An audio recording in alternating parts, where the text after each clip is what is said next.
ఏమైంది నా మొహాన్ని తిండి పడేసేది ఉందా? ఇంటిలో అలుగొద్దు బిడ్డ, అత్తకెదురు నువ్వు చెప్పొద్దు బిడ్డ, మామకెదురు నువ్వు మల్లొద్దు బిడ్డ. ఏంటిది తప్ప ఇంట్లో నీకేం నేర్పలేదా? బతుకు కత్తి మీది సాము బిడ్డ, జర్రయాదిలా జర్రయాదిలా జర్రయాదిలుంచుకోవే బిడ్డ.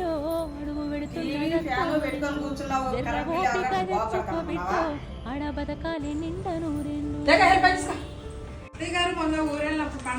మామలు కాదు ఆడబిడ్డలుంటారు, ఆడి బిడ్డాలంతే అర్థమూడంటారు, ఆడి బిడ్డాలంతే అర్థమూడంటారు. అప్పుడప్పుడు సరే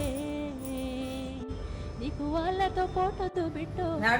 రెడీ అవుతున్నట్టున్నారుగా బిడ్డ జర్రయాదిలా జర్రయాదిలా సాయంత్రం బయటకు వెళ్దామన్నారు అత్తయ్య, అందుకని రెడీ అవుతున్నాను. అడుగు విడుతున్నా ఆహా షికార్లకి వెళ్తున్నారా? ఇంట్లో పని చేస్తారు, మీ అమ్మ బాబు చేస్తారా?